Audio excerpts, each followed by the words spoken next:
ایک کافر ہے عتبہ بن ابی وقاص، اس نے ایک طرف سے ہو کر پتھر اٹھایا اور آپ کو مارا زور سے.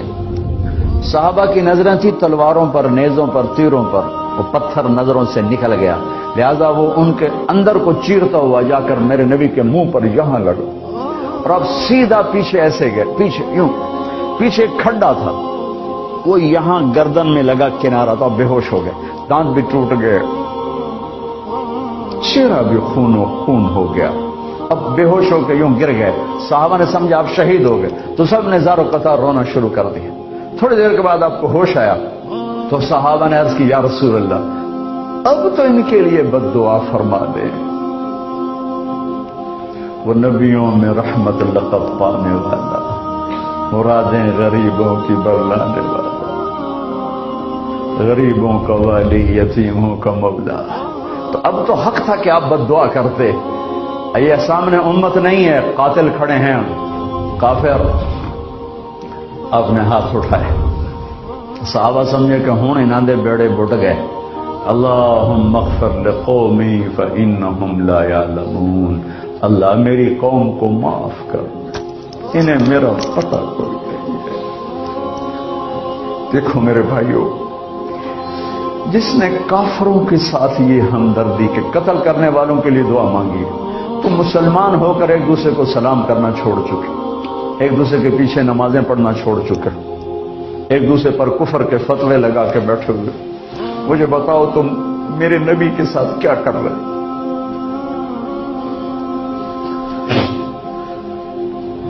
وہ تمہیں فرقوں میں بانٹ کر گئے تھے یا امت بنا کر گئے تھے؟ کیوں اس نادان کھیل میں اپنی زندگی برباد کرتے ہو؟ کیوں نہیں مسلمان بن کے رہتے ہو؟ اس امت میں اختلاف شروع سے ہے، ہمیشہ رہے گا، یہاں تک نہ جاؤ کہ ایک دوسرے پر کفر کے فتوے. جنت میں کون جائے گا؟ سنیوں نے کہا وہابی کافر، وہابیوں نے کہا سنی کافر، بریلیوں نے کہا دیوبندی کافر، دیوبندیوں نے کہا بریلوی کافر، شیعہ نے کہا سنی کافر، سنی نے کہا شیعہ کافر. جنت میں کون جائے گا؟ کچھ تو بھائیو میرے نبی کی محنت کی قدر کرو. میرے نبی تو غیروں کو اپنا بنانے آئے تھے، ہم نے اپنوں کو غیر بنایا تھا. جو نفرت کی آگ وہاں بھڑک رہی ہے یہاں مت بھڑکاؤ. جاؤ میرے دیش میں دیکھو کتنے سر کٹ چکے، کتنے سہاگ اجڑ گئے، کتنی مائیں بے آسرا ہو گئیں، کتنی جوان بیٹیوں کی مانگ ویران ہو گئی. کیا اسی کا نام اسلام ہے؟ اسی کا نام عشق رسول ہے؟ اسے وہ دین ایک دوسرے کی مسجدوں میں نہیں جاتے ہو، ایک دوسرے کے پیچھے نمازیں نہیں پڑھتے ہو، جنت کے ٹھیکیدار بن گئے ہو.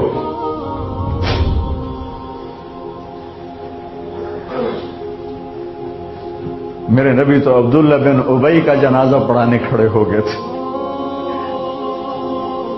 جس کا کفر ابو جہل سے بھی بڑا ہے. ابو جہل اوپر کی دوزخ میں، عبداللہ بن ابی سب سے نیچے کی دوزخ میں ہے.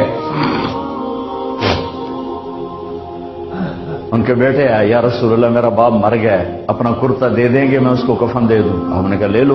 کرتا اتار کے دے دیا. اب کہتے بدبخت منافق دفع ہو جا. کہ یا رسول اللہ آپ جنازہ پڑھائیں گے؟ کہاں پڑھاؤں گا.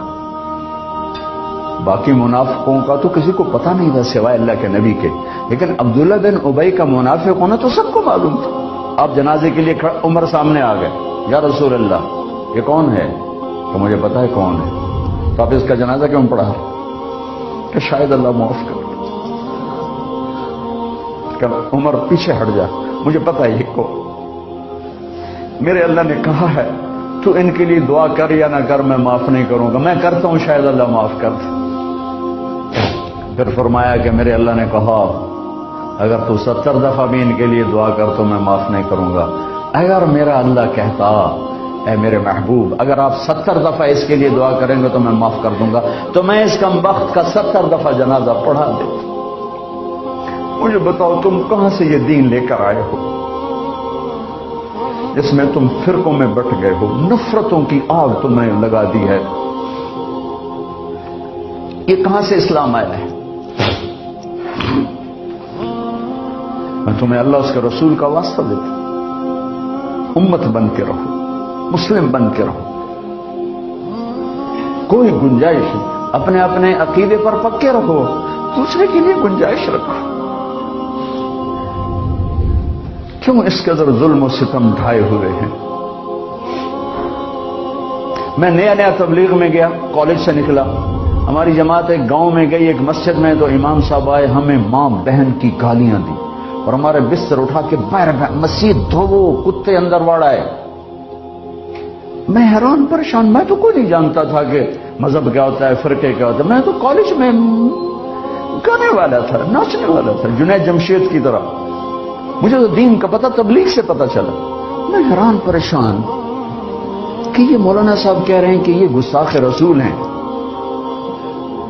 اور مسجد دھو دو باہر کھڑے ہو، یہ مسجد میں کھڑے ہو کر ماں کی گالی دے رہے ہیں، بہن کی گالی دے رہے ہیں، تو پھر معیار دین کیا ہے؟ اتنی نفرت، اس قدر دوریاں۔ اگر ہم کافر تھے تو ہمیں گلے سے لگاتے، ہمارے نبی کی طرح ہمیں کھانے کھلاتے، ہمیں پانی پلاتے، پھر ہمیں بات سمجھاتے، لیکن ماں بہن کی گالیاں، مسجد میں کھڑے ہو کر، امام مسجد۔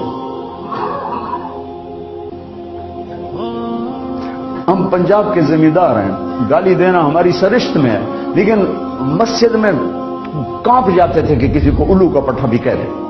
ہمارے بزرگ بڑے بھی بہت گالیاں نکالتے تھے، لیکن مسجد میں کسی کو ضرورت نہیں ہوتی تھی کہ وہ میرے والد مرحوم خود بہت غصے والے بڑے سردار آدمی تھے، تو چھوٹی چھوٹی بات پہ مار پٹائی گالیاں، لیکن میں نے نہیں اپنے باپ کو مسجد میں سنا غصے میں بھی کسی کو گالی دیتے ہوئے، ماں بہن کی گالیاں نکالو۔ استاد یہ کہہ رہے ہیں کہ یہ گستاخ رسول ہیں، ہم یہ کافر ہیں، ان کو نکال دو، کتے آ گئے، مسجد دھوو۔ میرے نبی کے دور میں تو کافر آ کے مسجد میں رہتے تھے۔ میرے بھائیوں، جو میں عرض کر رہا ہوں، میں اپنا دکھڑا بیان کر رہا ہوں، اس کی سنگینی کو سمجھو۔ یہ پاؤنڈ ڈالر نہیں بچائیں گے جب ہم آپس میں ٹوٹ جائیں گے۔ اللہ نے مجھے دنیا میں پھرنے کا موقع دیا، بار بار دیا، اسی تبلیغ کے سلسلے میں۔ سب سے زیادہ میں اسپین میں جا کے دکھی ہوا، اور میرا دکھ یہ نہیں تھا کہ ہماری یہاں 800 سال حکومت تھی اور ختم ہو گئی، میرا دکھ یہ تھا، میں اس پہ رویا مسجد قرطبہ میں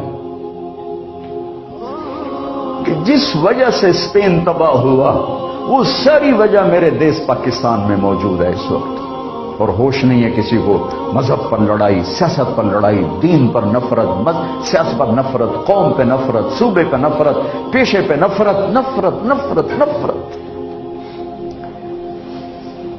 میرے نبی نے پوچھا اسلام کا سب سے مضبوط عمل کیا ہے؟ صحابہ نے کہا نماز، آپ نے کہا نہیں۔ صحابہ نے کہا جہاد، آپ نے کہا نہیں۔ صحابہ نے کہا روزہ، آپ نے کہا نہیں۔ صحابہ نے کہا حج، آپ نے کہا نہیں۔ کہ یا رسول اللہ پھر آپ بتائیں؟ فرمایا دین کا سب سے مضبوط عمل محبت ہے، محبت ہے، محبت ہے۔